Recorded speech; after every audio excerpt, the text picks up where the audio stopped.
Bonjour à toutes et à tous. Je suis très heureuse de vous retrouver pour cette nouvelle guidance, celle du mois de septembre. Si vous avez suivi celle du mois d'août, vous vous souvenez peut-être que nous étions dans une énergie de récolte, de bilan, de fin de cycle. Et septembre nous fait franchir un nouveau seuil. Nous quittons un mois 9 en numérologie pour entrer dans un mois 1. Nous allons traverser Mabon, l'équinoxe d'automne, rencontrer la mer du soleil couchant et traverser différentes portes en design humain. Comme chaque mois maintenant, j'ai commencé cette guidance par une canalisation et je n'avais pas encore cherché à relier toutes ces informations entre elles. Je me suis simplement installée, j'ai ouvert l'espace et j'ai laissé venir les images. Et voici ce que j'ai vu. Mais avant, je vais vous inviter à liker cette vidéo pour soutenir le chemin qu'elle a à faire et de vous abonner à ma chaîne si ça n'est pas encore fait. Alors on va commencer avec le compte de septembre. Au début, il y a le vent. Un grand mouvement d'air qui tourne, qui virevolte et qui emporte avec lui des feuilles. Elles montent dans le ciel en spirale, comme entraînées dans un vortex. Le paysage semble déjà avoir pris les couleurs de l'automne. Des ocres, des roux, des bruns et des jaunes flamboyants. Comme si l'automne était arrivé un peu en avance. Et pourtant, rien n'est sombre. Il n'y a pas encore cette sensation de lumière qui décline, de nature qui commence à s'endormir. Au contraire, tout est lumineux, chaud, joyeux. C'est comme un paysage d'été indien. Et au milieu de tout ce mouvement, il y a une femme, assise, en tailleur, directement sur la terre sèche, les yeux fermés. Elle écoute le vent, les feuilles, les petits bruits du paysage, peut-être un animal qui se déplace au loin. Mais elle écoute aussi quelque chose de beaucoup plus subtil. Elle s'écoute elle-même. Elle ressent son corps, ce qui bouge à l'intérieur d'elle. Et ce qui me frappe, c'est son calme. Tout bouge autour d'elle et pourtant, elle ne semble pas du tout perturbée. Elle n'essaye pas d'arrêter le mouvement. Elle n'essaie pas non plus de le suivre. Elle reste simplement là, présente, centrée, souriante. Puis, quelque chose apparaît, comme une brume qui se forme dans son esprit. Et dans cette brume, des images commencent à défiler. Des scènes de vie, des chemins, des possibilités. Comme si plusieurs futurs potentiels venaient se présenter à elle. Dans l'un, elle emprunte une direction. Dans un autre, sa vie semble prendre une autre forme. Puis, encore une autre possibilité apparaît. Elle regarde, une image vient, puis repart. Une autre arrive, puis disparaît à son tour. Et elle ne cherche pas à en retenir une. Elle ne dit pas « c'est celle-là ». Elle ne cherche pas non plus à repousser celles qui lui plaisent moins. Elle regarde chacune avec la même présence. Et intérieurement, j'entends « je te vois ». Je te vois toi aussi, tu es impossible. Puis une autre image apparaît « je te vois ». Et encore une autre « je te vois ». Et enfin, elle dit « je ne sais pas encore à cet instant ce qui sera bon de dérouler ». Mais il ne semble y avoir aucune inquiétude dans cette phrase. Elle ne souffre pas de ne pas savoir. Elle n'a pas besoin de décider immédiatement. Elle semble savoir qu'un moment viendra où quelque chose deviendra suffisamment clair en elle pour qu'elle puisse avancer. Alors les images disparaissent doucement.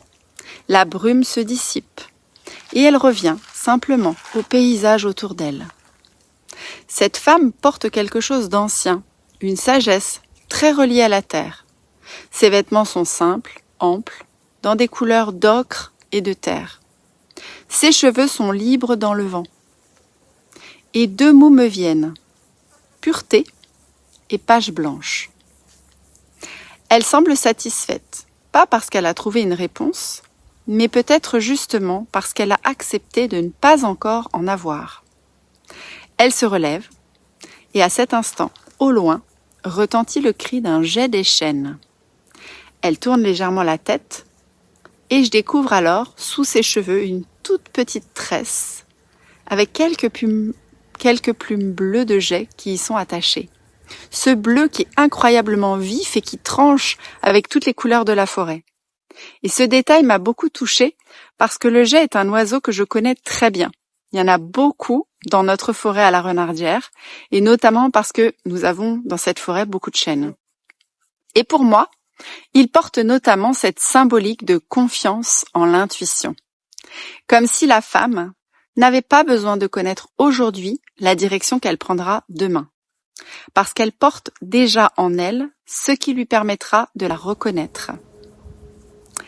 Alors, elle reste encore quelques instants debout, elle regarde autour d'elle, toujours sans se presser. Puis elle commence à marcher, un pas, puis un autre. Sous ses pieds, les premières feuilles mortes craquent. Et cela semble presque l'amuser. Elle écoute leur bruit, elle ressent le sol. Elle marche tranquillement vers l'orée de la forêt. Et devant elle, entre les arbres, apparaît une lumière douce. Nous la regardons maintenant de dos. Elle continue d'avancer. Elle ne connaît peut-être pas encore tout ce qui l'attend derrière cette lumière, mais elle avance. Et j'entends alors cette dernière phrase « Je suis en chemin ». Lorsque j'ai ensuite regardé la numérologie du mois, j'ai trouvé la continuité avec août particulièrement belle. Août était un mois universel 9. Septembre 2026, c'est un mois universel 1, puisque septembre 9, 2026, 1, ça fait 10, et donc on revient au 1. Nous venons donc véritablement de passer d'une fin de cycle à un commencement. En août, ma canalisation nous amenait à regarder les récoltes de l'année écoulée, à observer ce que nous avions vécu, ce que nous avions compris, ce que certaines expériences, même difficiles, avaient peut-être fait mûrir en nous.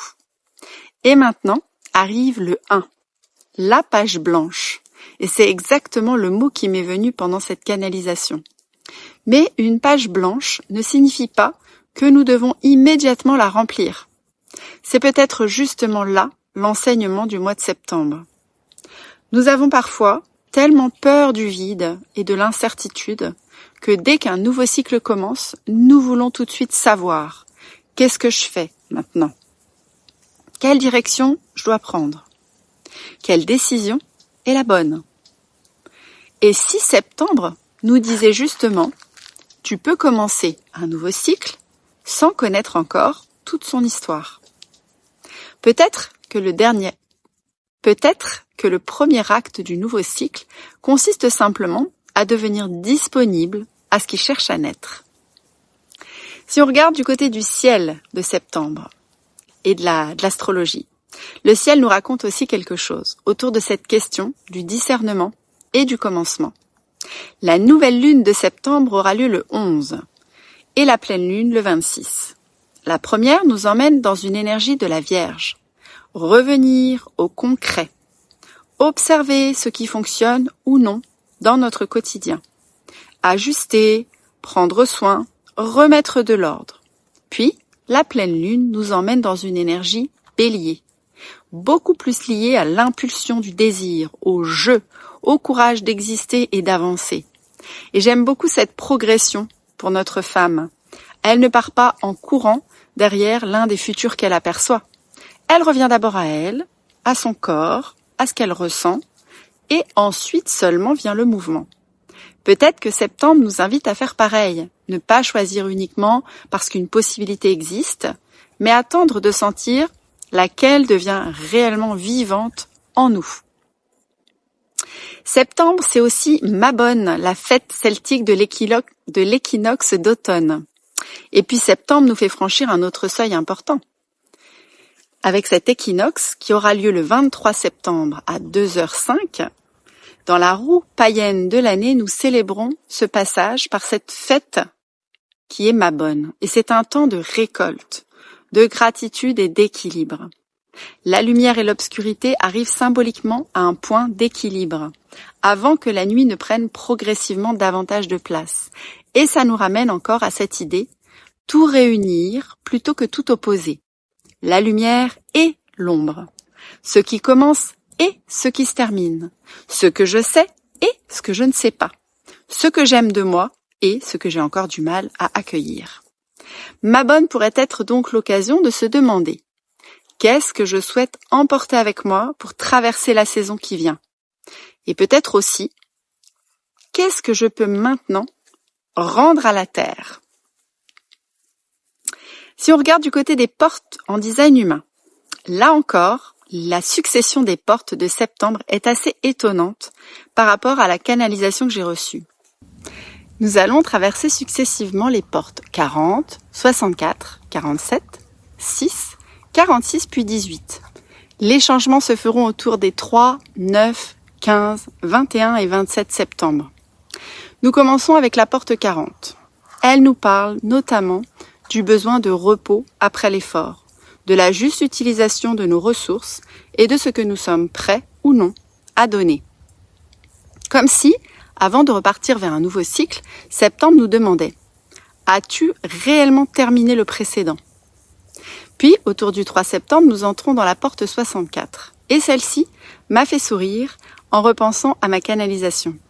Parce que c'est une porte associée à la confusion, aux images, à toutes les informations qui peuvent être présentes dans notre esprit avant que nous comprenions encore ce qu'elles signifient. Exactement comme cette brume dans laquelle apparaissent tous ces futurs potentiels. Elle pourrait nous dire: tu n'as pas besoin de comprendre immédiatement tout ce qui apparaît. Vient ensuite la porte 47 autour du 9 septembre. Et là, quelque chose peut commencer à prendre sens. Une réalisation, une compréhension, comme si certaines pièces du puzzle pouvaient enfin se rejoindre. Ensuite, autour du 15 septembre, arrive la porte 6, qui est liée aux frictions, aux frontières et à notre disponibilité à entrer véritablement en relation. Elle peut nous inviter à sentir: où est mon oui, où est mon non, et où ai-je envie de m'ouvrir, et où ai-je besoin de préserver mon espace. Puis autour du 21, quasiment au moment où nous approcherons de ma bonne, nous entrons dans la porte 46, la porte du corps. Celle-ci me touche particulièrement après avoir reçu le conte, parce que la femme ne trouve pas son chemin en restant dans ses visions. Elle finit par se lever, elle pose ses pieds sur la terre, elle écoute les feuilles craquer sous ses pas, elle revient au corps, aux sensations. Peut-être que certaines réponses ne viendront pas d'une réflexion supplémentaire, peut-être qu'elles se reconnaîtront dans une sensation, une détente, un mouvement, un élan, quelque chose dans notre corps qui dira simplement: par là. C'est par là. Et septembre se termine par la porte 18 à partir du 27 environ, une énergie qui peut voir ce qui demande encore à être corrigé ou amélioré, avec la vigilance de ne pas transformer ce discernement en critique permanente. Il ne s'agit pas de chercher ce qui ne va pas en nous, mais de pouvoir regarder notre chemin en nous demandant: qu'est-ce qui pourrait devenir encore plus juste? Enfin, la mer du soleil couchant, cette mer du mois de septembre, cette mer originelle amérindienne qui est associée à la roue des 13 mers originelles, elle s'appelle la mer du soleil couchant. Et rien que son nom prend une saveur particulière au moment de l'équinoxe. Le soleil commence à décliner, mais un soleil qui se couche n'est pas un soleil qui disparaît. Il poursuit son cycle. Et je trouve que cette mer vient nous apprendre quelque chose de profondément lié au discernement et à notre vérité intérieure. Regardez ce qui a été. Regardez ce qui est. Ne pas détourner les yeux de certaines parts de notre histoire et permettre à notre vérité de devenir plus claire. Il y a quelque chose ici qui rejoint encore la femme de mon conte que j'ai canalisé. Je te vois. Je vois cette possibilité. Je vois cette part de moi, je vois cette expérience, je vois ce que j'aurais aimé et je vois ce qui n'est plus, sans nécessairement avoir besoin de juger ou de décider immédiatement. Quant à mon ami le jet, qui dit qu'il faut faire confiance à ce qui saura se reconnaître. Je voulais revenir quelques instants sur le jet, parce que il est apparu à un endroit très précis de la canalisation. Après les visions, après le non-choix, juste avant que la femme recommence à marcher. Et surtout, elle portait déjà ses plumes. Pour moi, c'est important parce que ça pourrait signifier la réponse dont tu auras besoin n'est peut-être pas encore consciente, mais ce qui te permettra de la reconnaître est déjà en toi. Faire confiance à son intuition ne signifie pas toujours « je sais ». Parfois, ça signifie « je sais que je saurai quand le moment sera venu ». Et pour finir, la carte que j'ai piochée dans mon oracle des senteurs, c'était la Myre, la gardienne des seuils. Et comme vous le savez régulièrement, j'ai battu les cartes et hop, la carte numéro 9 de la Myre a jailli du tas. Et là, forcément, j'ai souri. Parce qu'on sort précisément du mois 9 pour entrer dans le mois 1. Comme si cette énergie du 9 venait encore se présenter une dernière fois sur le seuil. Et dans mon oracle, la Myre est reliée au 2e chakra. C'est une carte orange. Elle nous ramène au ventre, au ressenti, au monde intérieur, à la créativité vivante. Et le message que j'ai reçu pour elle commence ainsi. Je suis la gardienne des seuils, celle qui veille pendant les nuits de l'âme. Elle nous invite à ne pas choisir entre le corps et l'esprit, entre notre dimension mystique et notre vie incarnée, entre nos parts lumineuses et celles qui ont été blessées. Elle nous invite à nous réunir et surtout, elle nous rappelle que nous n'avons peut-être pas besoin de nous réparer sans cesse, que certaines parts de nous demandent simplement à être accueillies et aimées. Et je retrouve encore la femme de ma vision avec le « je te vois ». Je vois toutes ces versions possibles de moi. Je vois celle que j'ai été et je vois celle que je pourrais devenir. Je vois toutes mes contradictions, mes élans, mes peurs, mes désirs. Et je n'ai pas besoin aujourd'hui de choisir laquelle mérite d'exister. Je peux commencer par tout réunir, puis redescendre dans mon ventre, dans mon corps, et attendre que quelque chose devienne suffisamment vivant pour être suivi. Donc, si je devais garder quelques mots pour ce mois de septembre, en finale, je dirais que ne précipite pas la page blanche. Quelque chose est encore en train de se terminer et quelque chose est déjà en train de commencer. Et entre les deux existe cet espace extraordinaire où plusieurs possibles peuvent encore coexister. Regarde-les, ressens-les et dis-leur « je te vois ». Puis reviens à ton corps, à ton ventre, à ton intuition, à la terre sous tes pieds. Et lorsque viendra le moment d'avancer, peut-être n'auras-tu pas toujours la carte complète, mais tu en auras peut-être plus besoin, parce qu'il suffit parfois de connaître le prochain pas et de pouvoir se dire « je ne sais pas encore exactement où ce chemin me conduira, mais je suis en chemin ». Avant de vous quitter, je vous montre quand même cette carte dont je vous ai parlé, la carte de la Myre, parce que j'aime bien aussi que vous puissiez avoir le visuel. Donc vous voyez, c'est une carte orange. On retrouve aussi une femme avec des longs cheveux assise sur le sol de la forêt, comme j'ai pu le voir en canalisation. Et puis, elle a cette lumière qui émane, dans laquelle elle peut avoir des visions. Donc voilà, je trouve assez extraordinaire, encore une fois, toutes les synchronicités qui font que cette guidance est complète. Et tout se rejoint comme d'habitude. Je vous souhaite un joli mois de septembre avec plein de possibles et de prendre votre temps pour sentir. Et je vous dis au mois prochain pour la prochaine guidance.